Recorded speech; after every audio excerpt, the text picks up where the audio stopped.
by accident. That opposition, that frustration, that feeling like something's got to give, that's not punishment, that's preparation. See, when God is getting ready to take you into something major, I'm talking about a breakthrough so big, it will not only bless you, it'll bless generations that come after you. He doesn't start by showing you the promise. He starts by shaping your character. The first sign that God is preparing you for a breakthrough is pressure. Pressure is preparation, not punishment. This truth often gets overlooked because in the middle of life's crushing moments, it's easy to misinterpret what's happening to us. When the weight feels unbearable, when challenges keep stacking up, when nothing seems to be working out the way we plan, our first instinct is to question, to complain, and sometimes even to doubt God. But what we fail to see is that pressure is one of God's most powerful tools for transformation. It's the process he uses not to destroy us, but to develop us. Imagine this. No one looks at a lump of coal and sees a diamond. But under intense pressure and over time, that coal is transformed into one of the most valuable materials on earth. That transformation doesn't happen overnight. It doesn't happen without heat. It doesn't happen without stress. The same thing applies to you. You're not being crushed because you're weak. You're being pressed because there's greatness inside you that only pressure can bring out. Pressure comes in many forms. It might show up as financial hardship, strained relationships, or the overwhelming demands of trying to balance your personal dreams with your daily responsibilities. It might be that season when nothing seems to move forward, even though you're doing all the right things. But here's the key. God allows pressure because he's pulling something out of you that you didn't even know was in there. Potential doesn't get revealed in the calm, it gets revealed in the chaos. Comfort never called out a champion, it's pressure that activates power. There's a principle at work here, and it's this: preparation always precedes promotion. God never elevates without equipping, and the equipping doesn't happen in the spotlight. It happens in the shadows. It's during the hard seasons, the hidden seasons, the ones nobody claps for. That's where the real work gets done. That's where your character gets built. That's where your resilience is forged. That's where your faith stops being a concept and becomes a... Pressure reveals what's real. You don't really know what you believe until you've had to stand on that belief with everything shaking around you. You don't really know your own strength until you've had to keep going when quitting seemed like the only option. You don't discover your calling in comfort. You discover it when you're uncomfortable but obedient, uncertain but unshakable, weary but still moving forward. One of the biggest mistakes people make is trying to pray away the very pressure that's meant to prepare them. We ask God to remove the challenge, but God knows the challenge is what's building the capacity for the blessing we've been asking for. You say you want to lead a movement, but can you handle the pressure of criticism? You say you want financial overflow, but can you manage the pressure of discipline? You say you want purpose, but can you withstand the pressure of walking by faith and not by sight? Don't despise the pressure. It's not a sign that God has abandoned you. It's often the clearest evidence that he's near, because God only presses what he plans to use. He only breaks what he intends to bless. That pressure isn't a punishment. It's a setup. It's a sacred process designed to strip away what's not needed and strengthen what is. It's where weak things become strong and hidden things become visible. It's where dreams are refined and destiny takes shape. When God gets ready to do something major in your life, he doesn't start with the result, he starts with the root. He doesn't build from the top down, he builds from the foundation up. And the foundation always begins with pressure. Closed doors are divine redirection.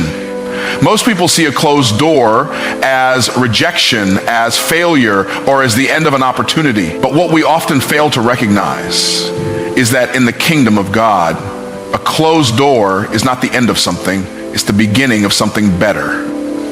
When God shuts a door, he's not being cruel and he's not ignoring your prayers. He's being intentional. He's steering you away from what looks good to your eyes, but could be dangerous to your destiny. We live in a world that idolizes access. If a door opens, we assume it must be from God.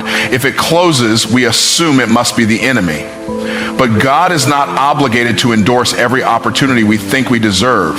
Sometimes he will close doors, not because you did something wrong, but because he knows what's on the other side is not aligned with the purpose he placed in you. And because he loves you too much to let you settle, he'll shut it down before you ever get a chance to walk through it.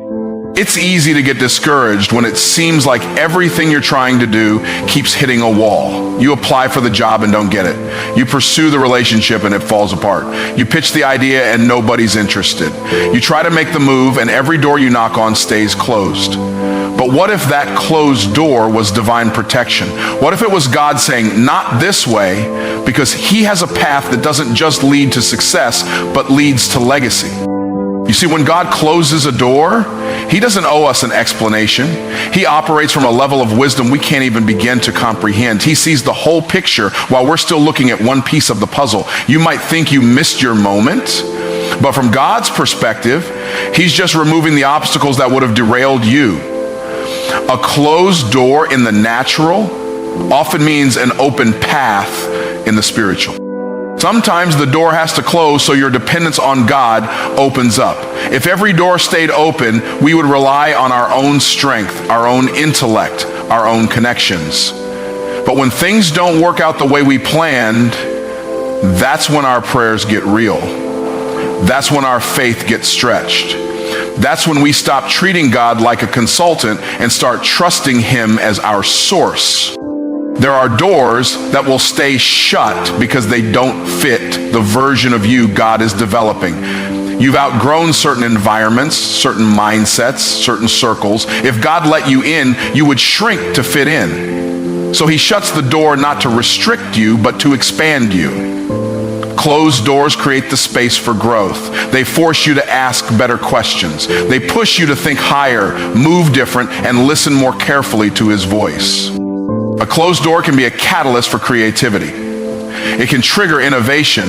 When plan A gets blocked, you start seeing possibilities you never considered. Some of the greatest breakthroughs don't come when everything is working. They come when nothing is working, and you're forced to think beyond your comfort zone. God's redirection is often the birthplace of your next level. And here's the truth. If it was your door, it would have opened. If it was your season, it would have unfolded. God is too strategic to let something pass you by that was truly meant for you. So when you find yourself standing in front of a closed door, don't panic and don't push. Don't try to force your way in. Instead, pause and recognize that this might be the very evidence that God is guiding your steps, not just granting your wishes. Faith requires irrational, not convenient obedience, not logical obedience, not delayed obedience, irrational obedience. The kind that doesn't make sense to your mind but makes perfect sense in the spirit. The kind where God tells you to move before you see the way. The kind where he tells you to sow before you reap. The kind where he asks for trust before he gives details. That's the kind of obedience that unlocks supernatural breakthroughs. God doesn't operate on human logic. If he did, he wouldn't be God. What he asks you to do will often defy your understanding because his thoughts are higher than your thoughts and his ways are higher than your ways. We like to obey when it's comfortable, when it fits the budget, when it lines up with our schedule, when it confirms what we already believe. But faith doesn't grow in comfort. It grows in contradiction. It grows in the tension between what he said and what you see. And the bridge between the promise and the manifestation is obedience that doesn't make sense.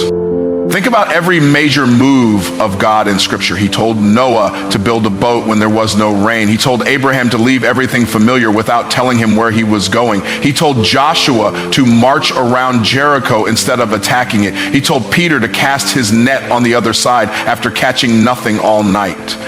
None of these instructions were logical. None of them made sense to the people receiving them, but every one of them produced power because the obedience was rooted in faith, not reason.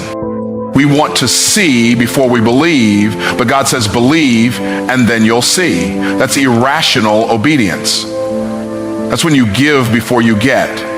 That's when you praise before the breakthrough. That's when you apply again after being rejected. That's when you stay planted when everything in you wants to run. God uses irrational instructions to reveal who really trusts him. Obedience is the proof of faith. Not feelings, not words, obedience. Sometimes the instruction will stretch you so far outside your comfort zone that you question whether you even heard God right. That's because he's not trying to accommodate your convenience. He's developing your capacity. Obedience expands your spiritual muscle. It trains your spirit to listen above the noise, to trust beyond the logic, to walk when there's no path. The more you obey without understanding, the more your understanding begins to align with his wisdom. Obedience doesn't always lead to immediate reward. Sometimes it leads to testing. God told Abraham to sacrifice Isaac, the very son he waited years to receive. That wasn't a test of cruelty. It was a test of priority. It was a test of trust. Would Abraham obey even when the command clashed with the promise? That's irrational obedience. And because he obeyed, God provided the ram and the promise was preserved. God will test your obedience before he releases the overflow, because he needs to know the blessing won't replace the blesser in your heart. Irrational obedience will make you look foolish to people who walk by sight. They'll question your decisions. They'll say you're being unrealistic. But what they call unrealistic, God calls faith. And faith will always challenge your pride, your plans, and your preferences. It will ask for things that don't add up. It will stretch you to let go of certainty and cling to the word of the Lord. And when you obey in the face of uncertainty, you make room for God to move in a way that's bigger than your logic and greater than your plan. Isolation precedes elevation. When God is about to do something significant in your life, one of the first things he often does is pull you away from the crowd. Not because he's punishing you, but because he's preparing you. There are seasons where God has to separate you so he can speak to you. He can't elevate what's still entangled. He can't promote what's still distracted. He can't reveal destiny to a heart that's too busy managing popularity. Isolation is where clarity is born. It's in the quiet spaces, the lonely seasons, the uncomfortable in-betweens, that God begins to strip away what's unnecessary and refine what's essential. It's where your ears get tuned to his voice. It's where your spirit gets recalibrated to his will. When you're surrounded by opinions, it's easy to lose the sound of instruction. But when you're alone with God, the volume of purpose gets louder. He speaks in the stillness, but we miss it when we're constantly surrounded by noise. Sometimes isolation feels like abandonment, but it's actually alignment. God is aligning your mind, your heart, and your habits with the next version of you, the version that's required for the assignment ahead. Elevation always demands transformation, and transformation often happens in solitude. Before God takes you to the platform, he'll take you through the process. Before he hands you the microphone, he'll train you in the wilderness. The wilderness isn't a punishment. It's a classroom. It's where your faith is matured, your character is tested, and your identity is affirmed. Jesus himself experienced isolation before elevation. Before he launched his public ministry, the Spirit led him into the wilderness. Not the devil, the Spirit. Because even Jesus had to endure solitude before stepping into significance. He fasted, he prayed, and he faced temptation. It was a season of intense testing and complete separation from the noise of the world. And it was necessary because the weight of his assignment required the strength of a consecrated life. The same is true for you. You say you want to be used by God in a mighty way, but can you handle being set apart? You say you want influence, but can you carry it without needing attention? Isolation exposes the parts of you that still crave validation. It reveals whether your faith is built on applause or on obedience. Elevation isn't just about being seen, it's about being ready. And readiness is forged in hidden places. God will pull you out of certain relationships, out of certain environments, even out of certain opportunities, not to reduce you, but to refine you. You may not understand it while it's happening, but later you'll realize he was protecting you from compromise. Some connections can't go where God is taking you. Some voices would have distracted you from your assignment. Some atmospheres would have polluted your anointing. So God isolates you to preserve what he's planted in you. There are revelations that only come in isolation. There are downloads that only fall in quiet places. There are visions that only unlock when the room is empty. You've been asking God to speak, but you're still surrounded by noise. Isolation is the invitation to intimacy. It's the space where surface living dies and deep roots are formed. It's where he prepares you in private for what he's about to do in public. You don't build endurance in the spotlight. You build it when no one is watching. You don't learn obedience on the stage. You learn it in the shadows. God uses isolation to stretch your trust, deepen your focus, and elevate your perspective. What looks like being set aside is actually being set apart. What feels like loneliness is actually preparation for legacy. Spiritual shifts signal divine alignment. There are moments in your life when something within you begins to change. It's as though your entire being is realigning to something greater than you could ever imagine. You can feel it in your spirit. It's as if the atmosphere around you has shifted, and suddenly things that once felt ordinary now seem extraordinary. You may not see the full picture, but you sense that something significant is unfolding. These shifts, although subtle, are God's way of preparing you for a move that's about to take place in your life. When God begins to spiritually shift your life, he often starts by rearranging your inner world. He changes your desires, your priorities, your mindset, and your motivations. You might notice that the things you used to enjoy no longer satisfy you. The things you thought were important now seem trivial. What once brought you comfort now feels like stagnation.